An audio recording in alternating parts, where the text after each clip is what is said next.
What's up, guys? It has been a little bit since we had a video on the Z, and it's really because I haven't had a lot of time to do stuff. I've been pretty busy, but I've also been kind of getting things stacked up in the queue so we can make some good progress. So one of the things that I've been working on is painting these brackets here. If you remember, these are the tension rod brackets, and we're just painting them. I don't remember where I put the paint can. Right here. This roll bar chassis paint, it's actually, this stuff turns out really, really nice gloss black, and I think it's gonna be pretty durable too. So I've been using that for pretty much all of these pieces here. These guys need a little bit more on the bottom side, and then they'll be ready to go back on the Z. So we can get all of our suspension pretty much together. This is the last piece. And then something that I've been working on, and I haven't figured out which direction I want to go with yet, I'll give you a little sneak peek. So if you guys remember much, I have had transmission issues out the hoo-ha for pretty much ever. And this right here, if you guys can tell, if you're savvy, this is the Z32 transmission that I got with the Pathfinder bell housing on it. If you watch those videos, this is a brand new Z32 transmission directly from Nissan, and when I put the bell housing on it, it still makes this really bad grinding noise under load. So I don't know if it's the bell housing or if I'm missing a shim somewhere, but I have had a horrible time trying to get this fixed. I took it to a transmission shop, the only one that I could find that would actually work on a manual transmission, and they left it there for about 2 months and then didn't do anything and then gave it back to me. So luckily they didn't charge me, but it was pretty annoying. So we've got this here in the new workshop area because I'm gonna go ahead and try to pull it apart and see if I can figure out what the issue is. I am not a transmission person, so it's kind of like my biggest setback here. But in the case that we cannot figure that out, I also saw this on Facebook Marketplace as a backup. This is, if you can tell, it's a little bit different, and it's actually really beefy, if you can see. This is a CD009 transmission, the Nissan transmission that came out of the 350Zs. You can see that this is an earlier one because if we come over this way, it's got the clutch fork right there. After this, they moved to the, I don't remember exactly what you call it. It's the one that's hydraulic and it pushes out from the center. So you don't have a fork, you just have like a release bearing in the center there.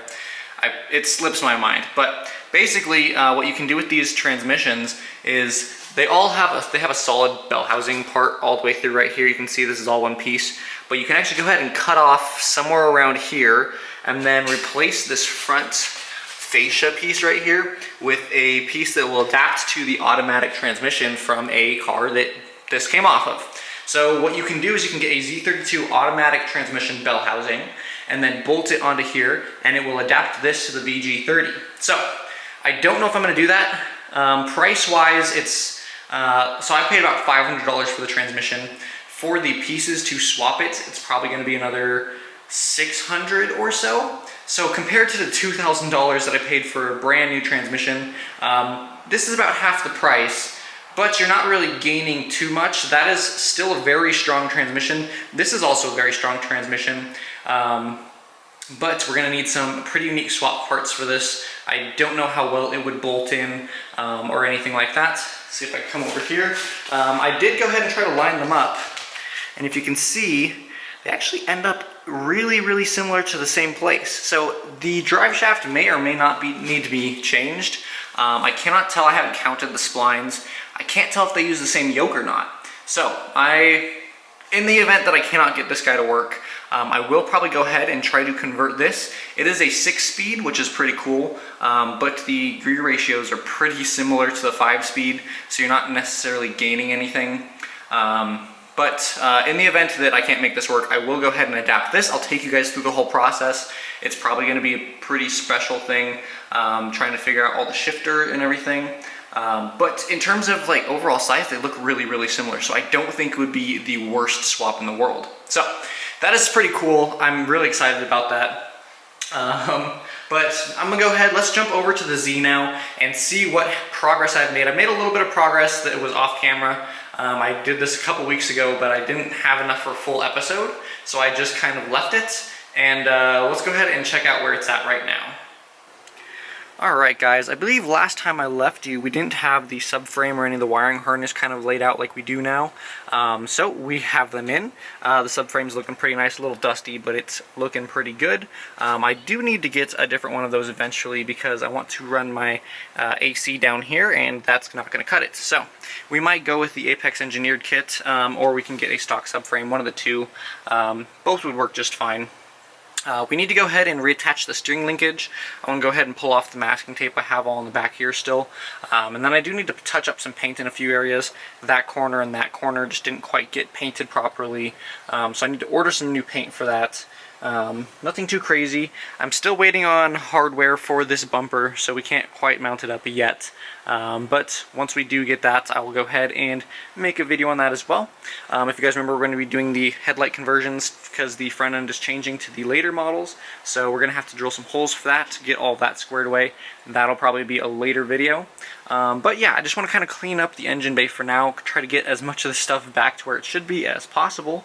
So let's go ahead and jump into that, and then probably we're going to put the struts on here as well. I would like to get those just over here, that way we can technically put the car on the ground if needed. So let's go ahead and jump into that and see where we get. Alright guys, so I got the suspension in, I pulled off a bunch of the masking tape that we had back there. I remembered as I was doing that, there's still a few things we need to do. So those AC lines, I'm going to leave them capped for a little bit because I don't want stuff getting in the AC system. Those are the heater core lines, we'll just leave those because we don't want stuff getting in there. The brake booster, I have it painted, but it didn't come out quite the way I wanted it to, so I'm going to go ahead and sand it down and repaint it. Then we have these corners, of course, that we need to actually paint still.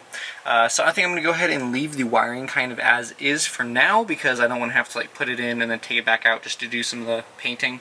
So I'm going to go ahead and order some paint. Hopefully that'll get here next week. We can go ahead and finish off these corners that just kind of look real bad. But other than that, got the suspension in, got it lowered back down onto the ground. It is still riding a little bit high because obviously there's no engine in it, but it is much better than the super far up in the air that it was before. So I'm pretty happy with it. Hopefully we can make some good progress on this next week. And I think that's it for this episode, guys. I know it wasn't tons, but I am ready to get back into the swing of things. Hopefully I'm getting some parts in here real soon. We can fit up the front bumper and everything just to give us a little bit more motivation. But it's looking pretty good, guys. Definitely go ahead and drop a comment down below if you have any questions about anything here, or if you have a suggestion of what I should do while I'm doing all of this. But other than that, guys, I'll see you next week, and hopefully you guys have a great week.